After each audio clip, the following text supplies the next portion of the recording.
What's going on, guys? Bank Robber Games here with more ADACA Zone Patrol. And last episode, when we left off, it was just the first episode of the series, so it was quite a slow episode, but it was just an introduction to the Zone Patrol mode. And we did explore the beachhead area, which is the first area you landed as you start the Zone Patrol mode. And we did everything that I'm aware you can do on your first visit into the zone. At the end of the episode, we activated a few things and then ended up making our way into Storm Drain. I do recommend going back and watching the last episode if you haven't seen it, because it is an important part of this guide for you to understand what we're doing in Storm Drain. But let's get on with exploring the area. So as soon as you enter a different area from the beachhead, you will be contacted by Major Lou, and I'm pretty sure this only happens as well if you have picked up an artifact, which is the currency of the Zone Patrol mode, which we did get a couple of last episode.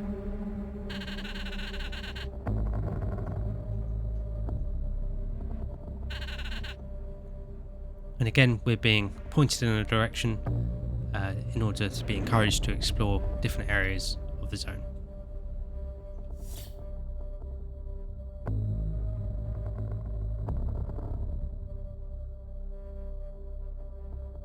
Sometimes the extra information you get doesn't give much more context. Something that I do want to point out is last episode I said about symbols being very important, and that even applies to our main objectives here. You've got symbols telling you basically who the objective has come from or what it is related to in the zone. So these fact symbols are to do with our main objectives given by fact, obviously. Then also we've got this other symbol that we've seen a couple of times before, and that's to do with something much more important in the zone. And we have obviously got that new mission, but we are going to ignore it for now. Something else that I do want to say is that Storm Drain, in my opinion, does tend to be filled with quite a few enemies, or it has a high spawn rate, and there's also quite a high chance for some of the anomalies we'll encounter throughout the zone. Running into that sign, messing me up.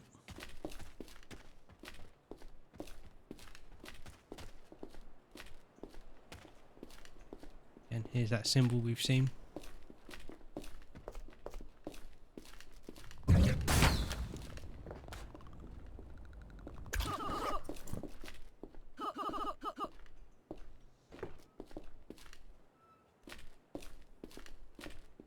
Artifact of the area.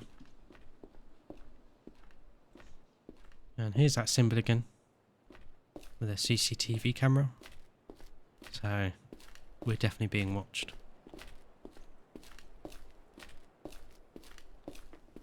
I'm just going to go back outside.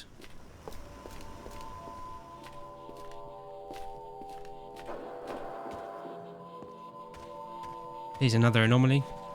And this is just a radiation sort of field that isn't very dangerous as long as you stay away from it.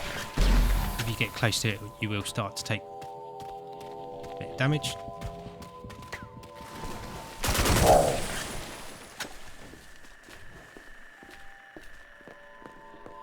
And that tunnel just leads out here, we saw before.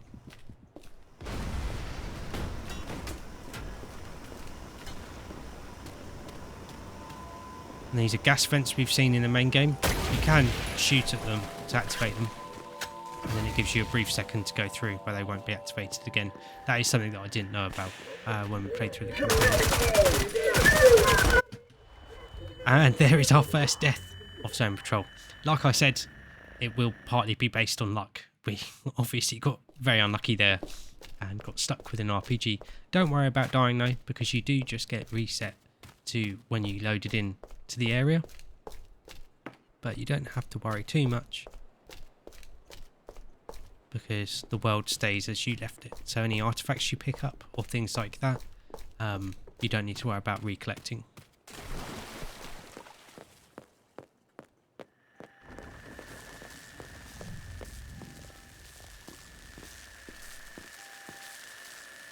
Another one of those computers. These are dotted all throughout the zone.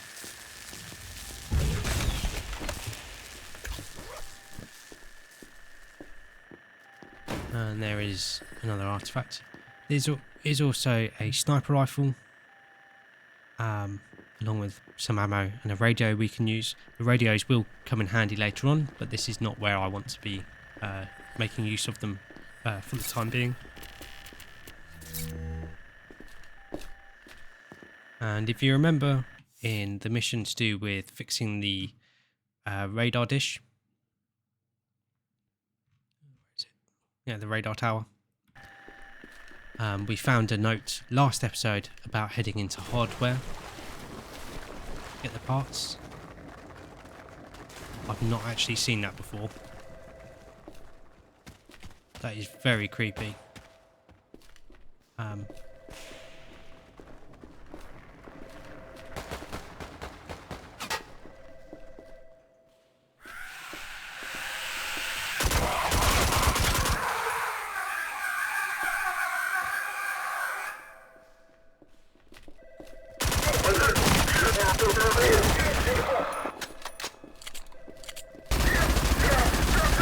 Trying to save ammo on our tactical combat rifle because it is one of the best weapons in the game.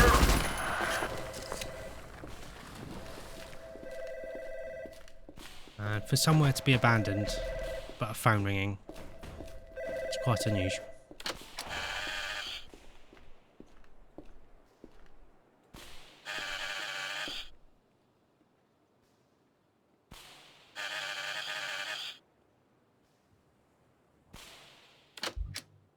Very cryptic messages there, but you can see we have done something by having that phone call, because the game did save. And then here is hardware, which is where we're looking for in order to get those parts.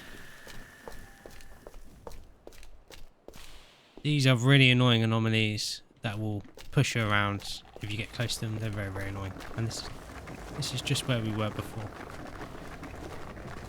Something to point out, this train car, just like that.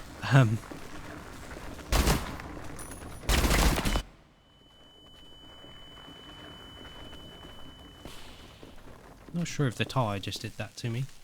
I've not actually seen that before. That is very, very freaky.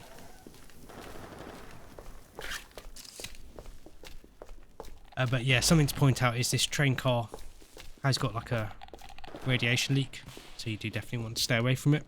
You can also access hardware from the outside, just here. But there is another computer inside, assistance. I'm just going to ignore these from now on because they're not going to be useful for us for quite a while. But they are dotted all throughout the zone. But what we're interested in at the moment is this computer next to it.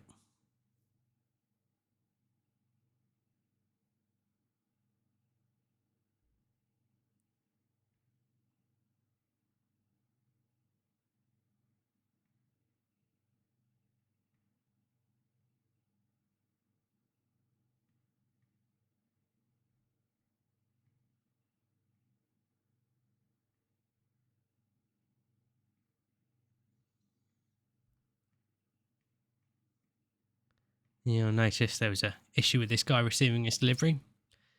It's saying it's delivered via rail to the Savlo Industrial Centre at Calico Valley. And that has given us an updated journal entry. And they didn't make it from the train they arrived from. So that does give us a little bit of a clue as to where we actually need to go to find the parts.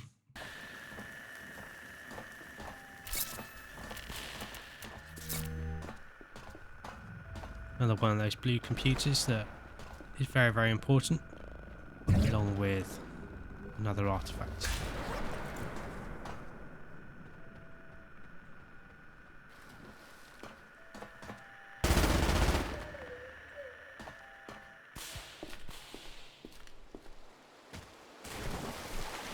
One of these electric ore bar anomalies we did come across in the campaign.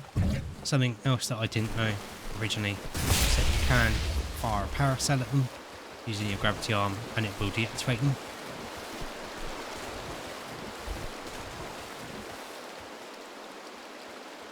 Here we've got Arrowhead 1. Again, it's a door that is locked by a code, which we obviously haven't got. Very cool location this, when we finally get to explore it.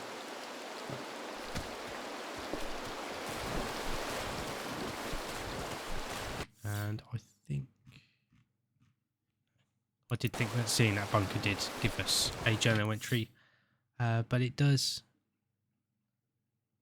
give us a point on the map.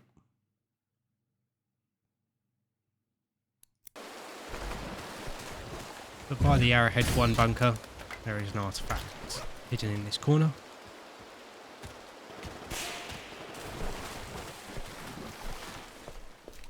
But for now, we're going to be carrying on our search for the radar parts.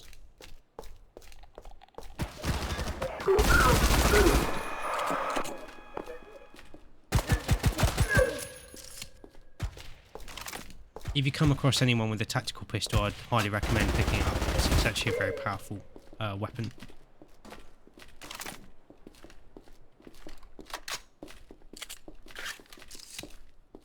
In here you can see there is a dish symbol, so that will be the exit to the dish, which is a location that has come up, or we have been shown a couple of times. Here is another anomaly, which is very cool, but also can be quite disorientating. Overall, there isn't anything to do in this building.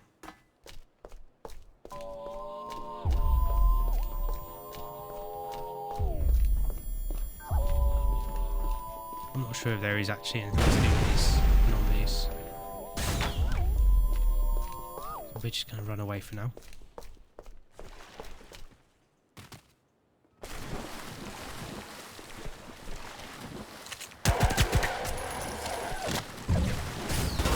I hate these guys. They're so like glitchy.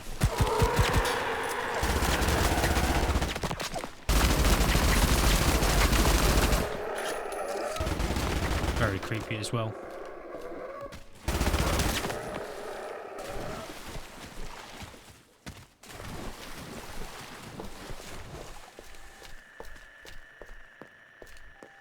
Up here as well there is another door, but it's locked by a key card as well.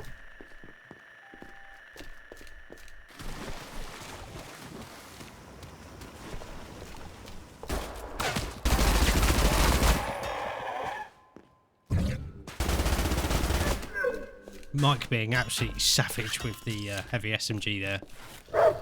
He is definitely, I'd probably say, the best starting companion you have access to.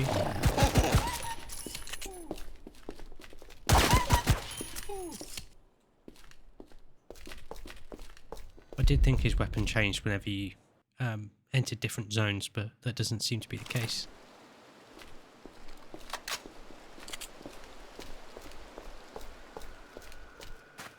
Then every time you re-enter a zone, it does reset. So we're a bit low on ammo. So if you wanted to, you could go around and open some orange crates. See if you can get lucky and get some ammo. If you are worried about it.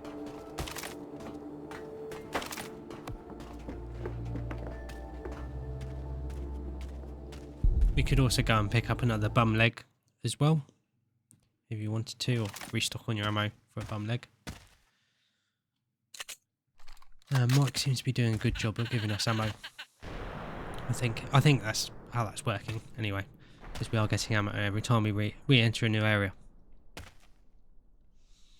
And here we're being contacted again.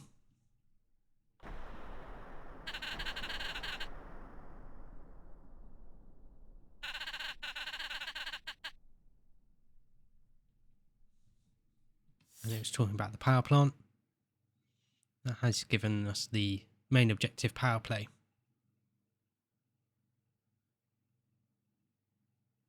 But you'll notice we're over here. We've just entered Junction 6. The power plant is the other end of the map, pretty much from where you start. So we're not going to be visiting that for a little while. So again, we're just going to be ignoring this quest for the moment.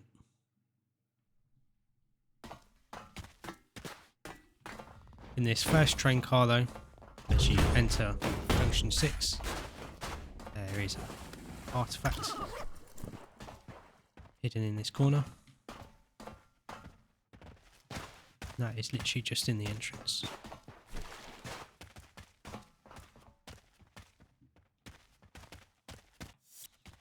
And the Junction 6 is quite an open area.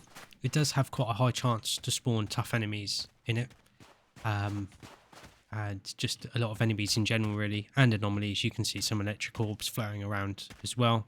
Some enemies in the back distance there. But luckily, because it is quite open, it does mean it's quite easy to see all the different enemies or threats before they can do damage to you.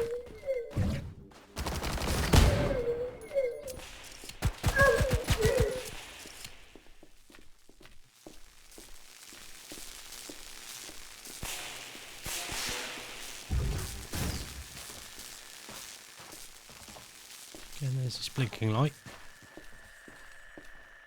encouraging you to come in this direction.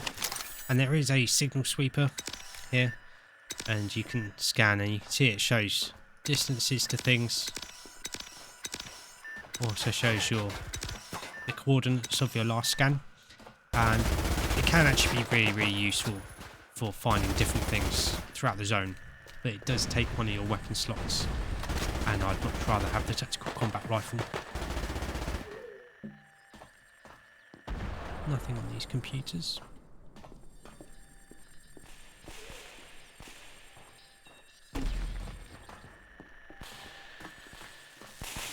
So we're not going to worry about using that signal sweeper, but sometimes, like I said, they can be quite handy to find a couple of things in some of the areas of the zone. Up here there is a data cache reader, but obviously we haven't found the data cache yet. And along with this terminal entry. You can see here, we're understaffed, trains have stopped running, nothing's getting fixed. Our warehouse 27 is practically overflowing with unprocessed shipments. Mention the custodian here, which is the name of one of our objectives.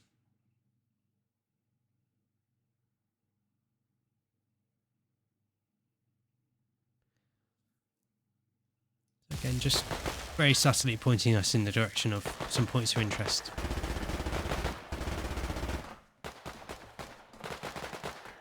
We come on the roof here.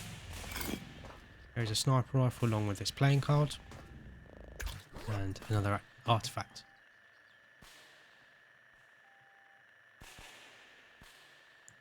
And you might remember on one of the blue terminals we used before, there was a mention of Junction 6 and Depot 6C. Depot 6C. So we are going to want to go in that direction just to check it out.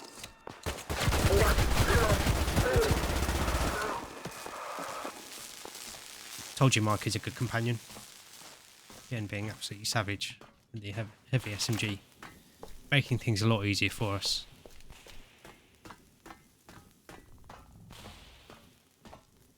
Here's another map of the rail network. And here, there's a terminal that mentions all the trains going around the zone.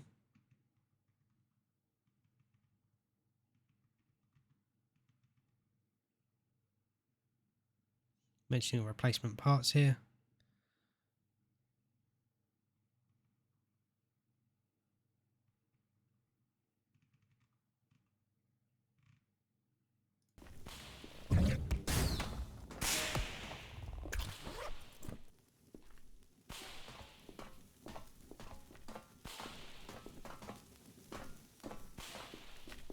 Now I'm going to hope that the game is very nice to us.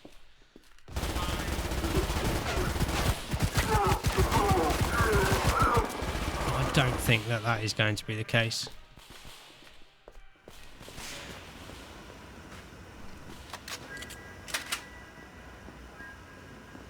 If you do find any tactical weapons, I definitely recommend picking them up because they are much more powerful than the standard variants.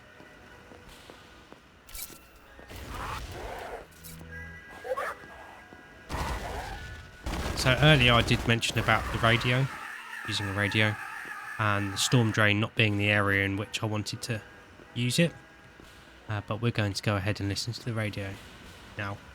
But before we do that, we want to pick up this here, and that is our tier 1 security key card, which will allow us to get into some different areas of the zone that we haven't got access to, that we didn't have access to before, like some of the doors we found in the beachhead, and also the storm drain that will allow us to access the cistern later on. But that's going to be an area we visit much later on in this guide.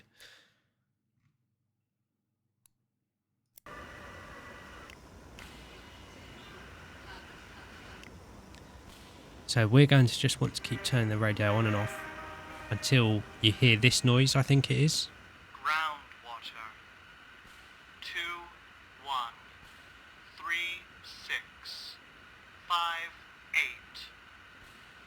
Groundwater 2136558.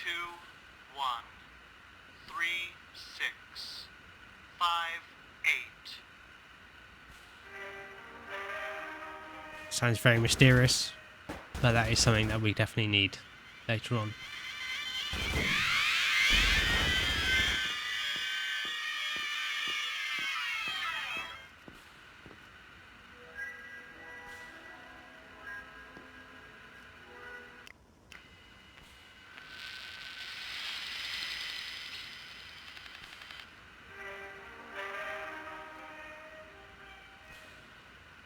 Spectre 032546. Spectre 032546. So I would recommend making a note of these codes. I have got them written down in front of me on my notes on my phone. There are also some very other creepy things you can hear on the radio. But overall, there's 3 codes we need.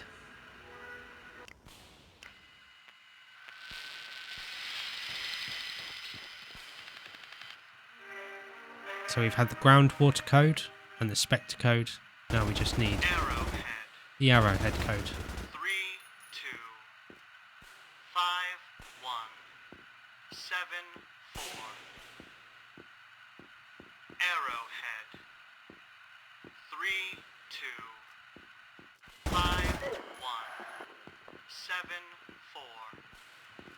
So this time the game has been very nice to me, because the last time I tried listening to all them codes, the game spawned in a bunch of really tough enemies and made it very difficult for me, and every time I tried listening to the codes again, it would do exactly the same thing. So I think we got quite lucky there.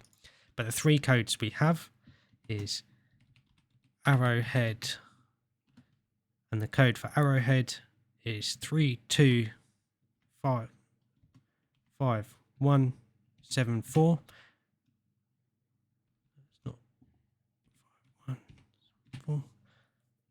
325174. Space it up a bit easier.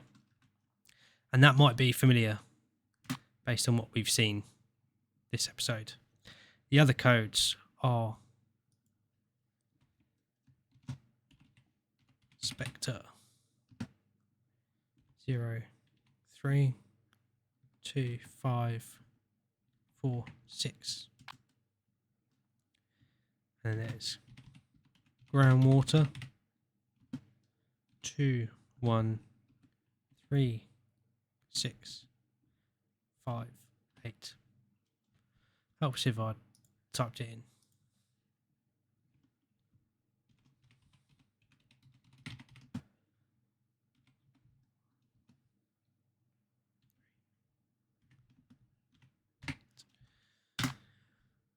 So these are very important. Like I said, arrowhead might be very familiar. But we're not going to worry about that just yet.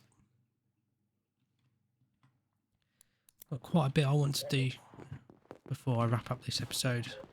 I haven't got long to do it in. So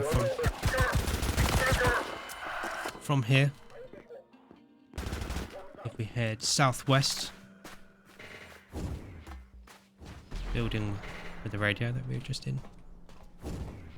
Trying to make it easy for you guys not to lose your bearings. There is an artifact. There is normally an artifact upstairs, but I have a feeling this anomaly with the force field and the pulses has pushed it off. Normally this is just up on the girder below one of the windows.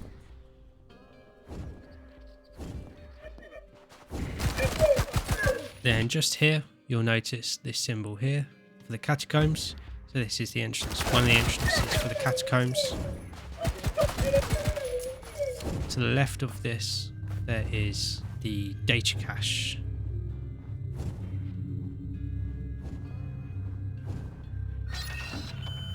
Just updating my notes quickly. And that's one of the reasons why them sort of pushing anomalies are so annoying, is they can knock certain important items around, make it much more difficult for you to find them. And yeah, you've got our first heavies.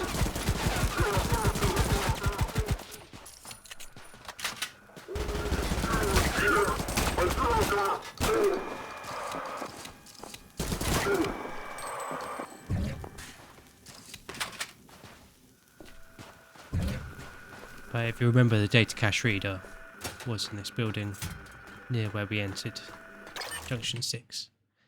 And this might look familiar to you if you watched the campaign playthrough of the game. And this is cluing you on to the concrete forest. Very cool area of the main game. And you'll notice it's there in the dish. It's pointing out the entrance to the secret area. And it's also pointing you in the direction of something else. So potential object of interest. Silverfish as well. That'll be familiar to you if you've played the campaign or seen the series on the channel for it. But for now, we're just going to be worrying about exploring the rest of Junction 6.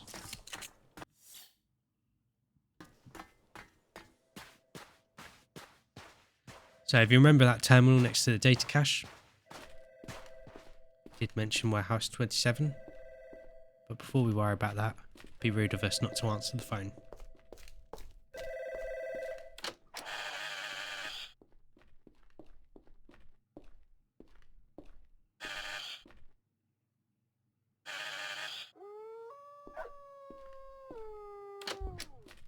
Again,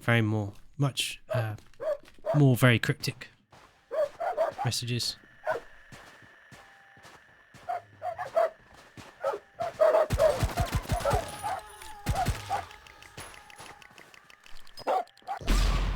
Poor dog.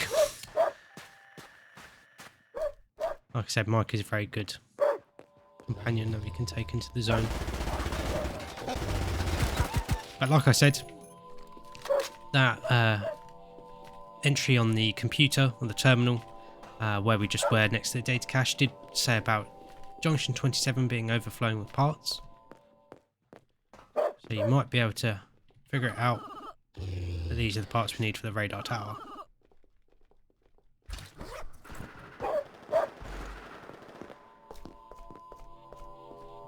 Another anomaly there that we want to stay clear of. And I'm heading in the wrong direction. So again, anything labelled is probably important.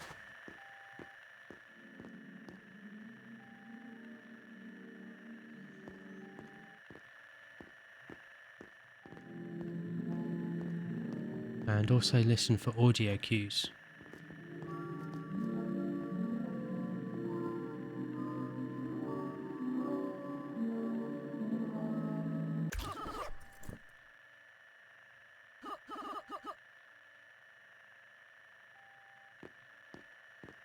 And some of the artifacts are more interesting than others.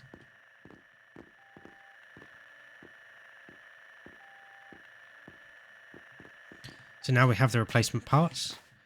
There's one thing left to do.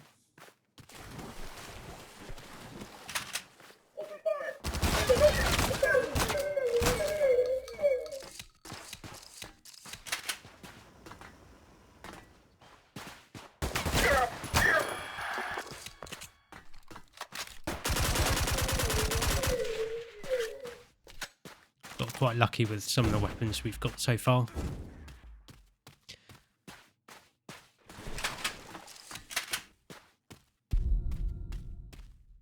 Again with Mike having the heavy SMG, again that's quite lucky. Made things a bit easier for us.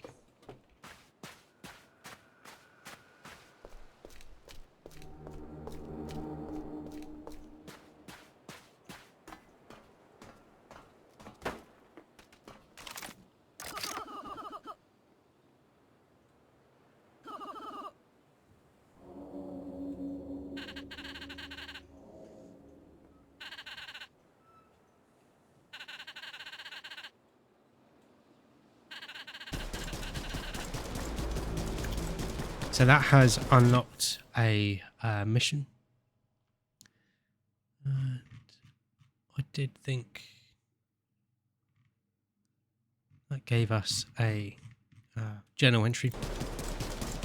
But that is our first mission of Zone Patrol. So the table where we selected the Zone Patrol mission and could then go to the dropship and come down to the zone.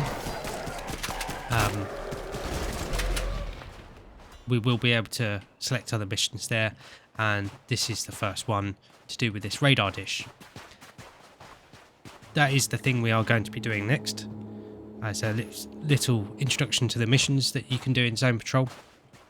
But before that, there are a couple of things that you should be aware of to make things a bit easier.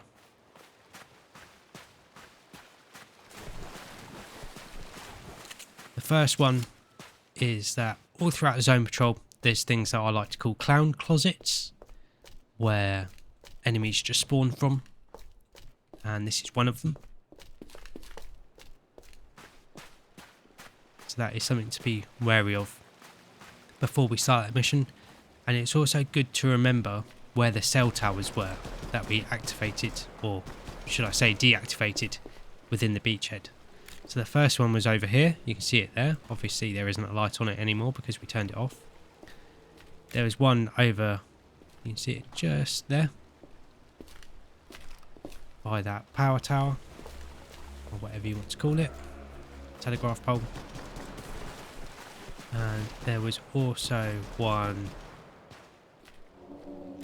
just there. So it's very important that we remember the location of those before we start the mission from the ship. There is a purple glow over there, and that is hinting at another anomaly. But we won't worry about that because we're definitely going to be running into them in the future. But for now, that is pretty much everything we can do at this moment in time. Well, we can do a lot else, but just how I'm deciding to do things with this guide. So we need to return to the ship. You can just quit out in the pause menu, or if you're close to the dropship, you can return by interacting with the door. Just a message there saying that your companion can't follow you, but don't worry about that because they will regroup with you when you re-enter the zone.